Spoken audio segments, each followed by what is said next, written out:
रोम रोम भाइयों, सिस्टम पार देंगे, सिस्टम पार देंगे। इस एपिसोड की स्टार्ट में हमें एक बहुत बड़ी सिटी दिखाई जाती है। सिटी के बीचों बीच एक बहुत बड़ी मूर्ति होती है, जिस किरदार की वह मूर्ति है। फिर हमें उस किरदार का नाम बताया जाता है, जिसका नाम ली जॉन से बताया गया है। फिर हम हमारे मेन कैरेक्टर को देखते हैं, जो कटोरा लेकर एक भिखारियों की लाइन में खड़ा होता है। उसके सामने ही एक लड़की खड़ी होती है, जो कि बहुत सारे भिखारियों को खाना बांट रही होती है। फिर वो लड़की कहती है, जल्दी मत करो, ये खाना सबको मिलेगा। यह सुनकर उनमें से एक व्यक्ति कहता है, पहले मुझे 2 दे दो, मैं 3 दिन से भूखा हूँ। उस लड़की की तरफ देखकर सभी भिखारी कहते हैं, ये लड़की बहुत ही दयालु है। ये वालकरी बहुत ही दयालु है, जो हमें हमेशा दलिया देने आती है। जो लड़की इन सबको खाना खिला रही होती है, फिर हमें उसका नाम बताया जाता है, जिसका नाम लू वान शाओ है, और वो डिप्टी सिटी लॉर्ड की बेटी है। फिर हमें हमारे मेन कैरेक्टर का चेहरा दिखाया जाता है, जो उस स्मृति की तरफ देख रहा होता है। उस मूर्ति को देखकर वो कहता है, वाह, क्या ये वालकरी की मूर्ति है। किसी समय इस शहर पर ऐसी खूबसूरत महिला का राज रहा था। फिर वह साइड में बैठते हुए उस दलिए को खाते हुए कहता है, ओह, आज मुझे पूरा पेट भरकर भोजन मिल गया है।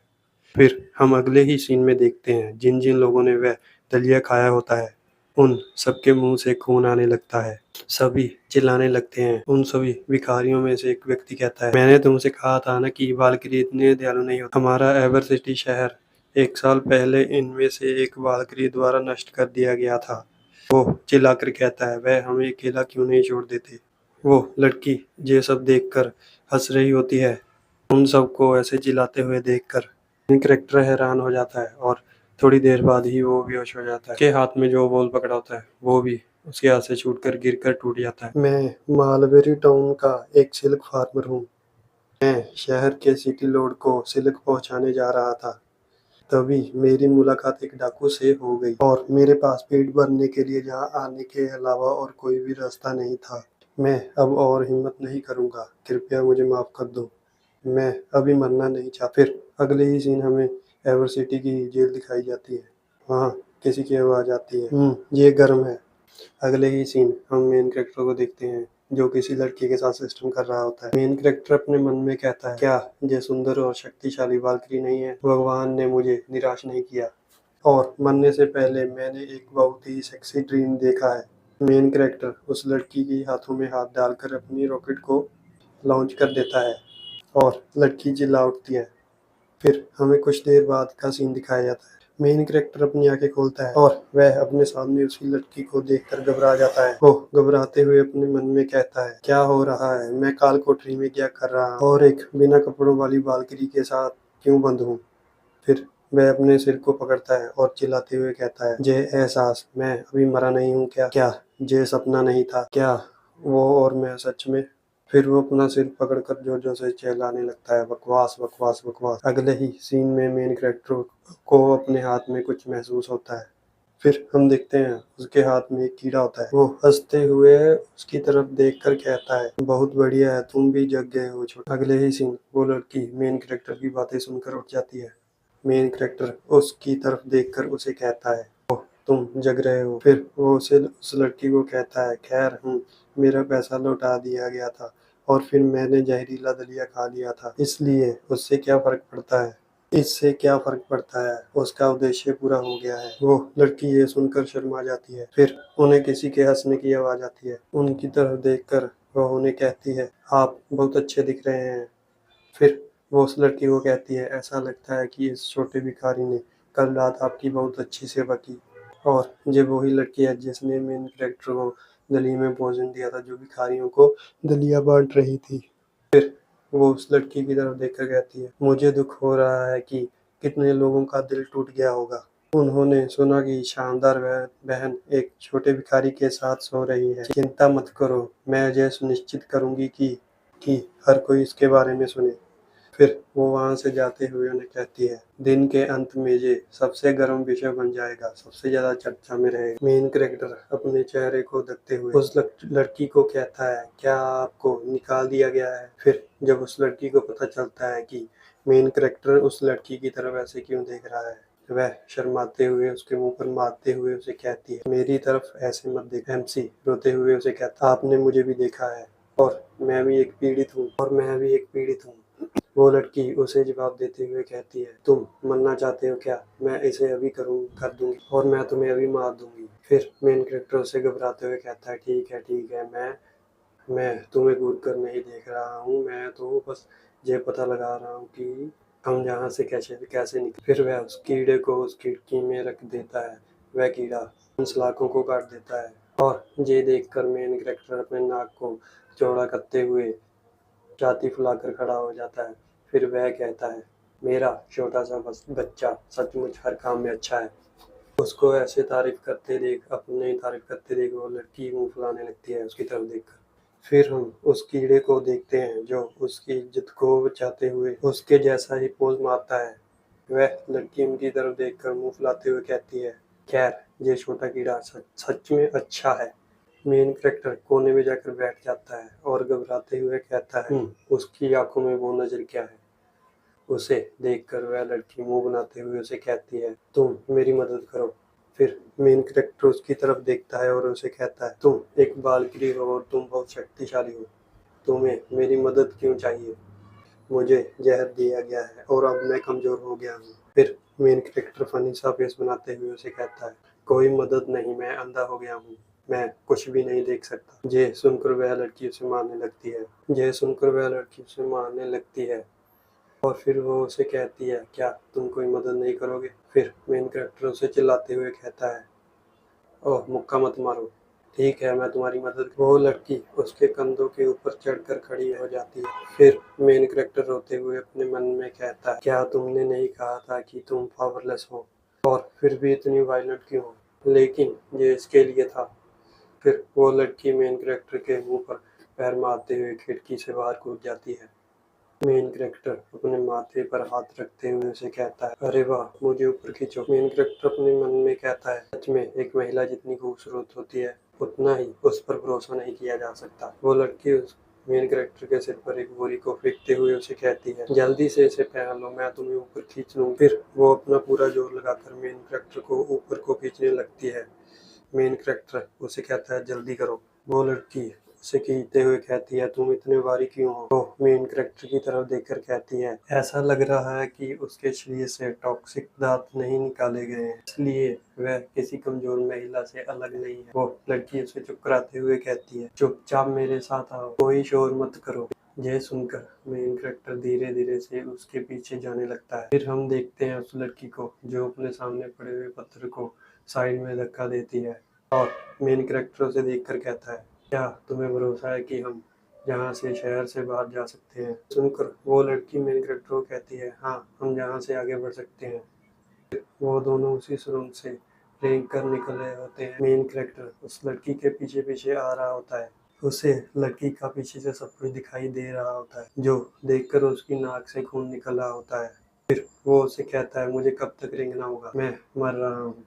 वो लड़की उसकी तरफ देखकर उसे कहती है, क्या ये कोई विकल्प नहीं है? आपकी शारीरिक शक्ति बहुत कमजोर है। उस लड़की को लग रहा है कि उसके नाक से खून इसलिए निकल रहा है कि वो थोड़ा कमजोर है। फिर वह थोड़ा शर्माते हुए उसे कहता है, मैं बस थोड़ा थका हुआ हूँ। अगले ही सीन में सिटी दिखाई जाती है जहाँ हर तरफ आग ही लगी होती है और सब लोग घबरा कर भाग रहे होते हैं। फिर हम एक बहुत ही खतरनाक ड्रैगन को देखते हैं जो अपने मुंह से आग उगल रहा होता है और लोग चिल्लाकर कह रहे होते हैं, कोई हमारी मदद करो। चारों तरफ धमाके हो रहे होते हैं। फिर हमें इस ड्रैगन के बारे में बताया जाता है जिसका नाम गिल्डेड फायर ड्रैगन है। फिर हम उस लड़की को देखते हैं जिसने मेन कैरेक्टर को जहर दिया होता है। उसके साथ खड़ा हुआ व्यक्ति उसे कहता है, क्या ये व्यू सेटिस्फैक्ट्री है? आपको मजा आ रहा है? फिर हमें एक और कैरेक्टर दिखाया जाता है जिसका नाम लाओ शाओ ड्रैगन मास्टर है। हमें आपसे कोई शिकायत नहीं है। फिर अब वो कहने ही वाला होता है, फिर वह उस ड्रैगन मास्टर को वहां देखकर घबरा जाते हैं। उस ड्रैगन मास्टर को देखकर उसके चेहरे पर पसीना आ जाता है। उसे देखकर फिर वो घबराते हुए उसे कहता है, ड्रैगन मास्टर हमें आपसे कोई शिकायत नहीं है। फिर लाओ शाओ उसके पास आकर उसे घूरते हुए उसे लड़की की फोटो दिखाते हुए कहता है, मैंने तुमसे कहा था कि मैं इसे चाहता हूँ, तो बताओ वो कहाँ है? ऐसा लगता है कि मैं बहुत दयालु हो गया हूँ और ये शहर किसी काम का नहीं रहा। फिर वो लड़की उसे कहती है, माय लॉर्ड, वह लड़की एक रात एक भिखारी के साथ सोई थी और सभी महिलाओं से सबसे नीच और गंदी बन गई है। तो आप उसके बारे में क्यों सोच रहे हैं? वो लाओ शाओ के पास जाकर उसके सीने पर हाथ रखते हुए और स्माइल करते हुए उसे कहती है, मेरी बेटी पवित्र और सुंदर है और शहर पर शासन करने में उसे कुछ कौशल प्राप्त है। अगर आपको कोई दिक्कत ना हो तो मेरी बेटी की शादी आज ही आपके साथ हो सकती है। ये सुनकर लाओ शाओ बहुत गुस्से में आ जाता है। उसे गर्दन से पकड़कर ऊपर उठाते हुए उसे घूरते हुए कहता है, तुमने क्या कहा? तुम्हारी हिम्मत कैसे हुई उसे छूने की? यदि वह मोती जैसी साफ सुथरी नहीं है तो तुम सड़ी हुई रेत और मिट्टी से भी बदतर हो। मैं तुम्हें मार डालूंगा। तुम्हें इस दुनिया में रहने की भी कोई जरूरत नहीं है। तुम ही हो जो गंदगी में पली हुई हो। ये कहते हुए उसकी आंखें गंभीर और डरावनी हो जाती हैं। वो लड़की उसे ऐसे कहते देख घबरा जाती है। फिर ड्रैगन उन पर आग बरसाने लगता है। चारों तरफ आग की लपटें मंडरा रही होती है। उस आग की वजह से उस लड़की के कपड़े भी उस आग में जल जाते हैं। उस आग की वजह से उसकी चमड़ी भी जलने लगती है। फिर वो डरावनी सी हंसी हंसने लगती है। उसे ऐसे हंसता देख लाओ शाओ थोड़ा गंभीर होकर उसे कहता है, आप किस पर हंस रहे हैं? ये सुनकर वो हंसते हुए उसे कहती है, वो लड़की उसे मना करते हुए कहती है, मैं देखती हूँ तुम ड्रैगन मास्टर बनने से पहले उस महिला की नज़र में सिर्फ गंदगी हो। आपने उसका दिल जीतने के लिए सब कुछ किया, लेकिन उसने तुम्हारे साथ एक गुलाम की तरह व्यवहार किया।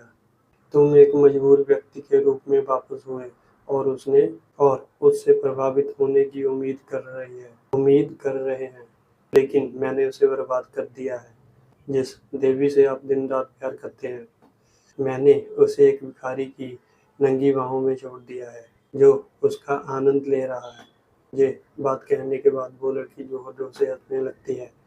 फिर हमें एक डार्क और इंटेंस सीन दिखाया जाता है, जहाँ लो शाओ उसे ऐसा हंसते देख चिल्लाते हुए उसे कहता है, चुप हो जाओ, सीधे जहन्नम में जाओ, मर जाओ तुम। फिर वो उसकी गर्दन को उखाड़ देता है और ये सीन देखने में सचमुच ही बहुत डार्क और खतरनाक लग रहा होता है। फिर ली शाओ ली जोंजी का नाम लेता है। वो बहुत गुस्से में लग रहा होता है, जो उसके पीछे उसका ड्रैगन आ जाता है। लो शाओ की आंखों में बहुत खतरनाक वाली थंडर निकल रही होती है। फिर वो कहता है, तुम सिर्फ मेरी ही हो सकती हो।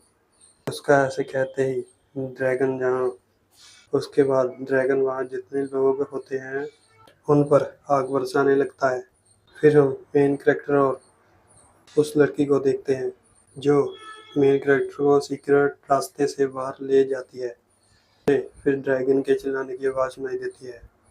वो लड़की पीछे को देखते हुए उस ड्रैगन की तरफ देखकर कहती है, एक ड्रैगन मास्टर। मेन कैरेक्टर भी उसके पास आते हुए उसे कहता है, ये अच्छी बात है कि हम वहाँ से निकल आए। मेन कैरेक्टर उस लड़की की ओर देखता है और उसे कहता है, तुम्हारी अगली योजना क्या है? अगर तुम्हारे दुश्मनों को पता चल गया कि तुम वहाँ गई हो, तो वह शायद तुम्हारे पीछे पड़ सकते हैं। तुम कुछ समय के लिए मेरे घर आ सकती हो, क्योंकि तुम्हारी ताकत अभी तक वापस नहीं आई है। उसे ऐसा कहते देख थोड़ा नरम आवाज में वो लड़की उसे घर का रास्ता दिखाने को कहती है। कुछ समय बाद हमें मालबरी टाउन दिखाया जाता है, जहाँ हम मेन कैरेक्टर के घर को देखते हैं। यहाँ मेन कैरेक्टर दो कुर्सियों को आपस में जोड़ते हुए चैन से लेट जाता है और कहता है, 3 दिन और 3 रात चलने के बाद मैं आराम से सो सकता हूँ। मेन कैरेक्टर अपने पास ही लेटी हुई उस लड़की की तरफ देखते हुए अपने मन में कहता है, अफसोस उसकी शक्ति उससे छीन ली गई, उसकी पवित्रता उससे छीन ली गई और हर शहर किसी तरह पूरी तरह से नष्ट हो गया। लेकिन उसे अपने गुस्से और अपनी बेइज्जती को रोकना पड़ा। उसकी नज़र में मैं बस एक भिखारी हूँ, जिसने उसकी वर्जिनिटी छीनी है। तो इस एपिसोड का यहीं पर एंड होता है। तो अगली स्टोरी हम एपिसोड में कंटिन्यू करेंगे। जिसको देखने के लिए आप चैनल को सब्सक्राइब कर लें, लाइक करें और शेयर करें वीडियो को। जहाँ तक देखने के लिए थैंक यू।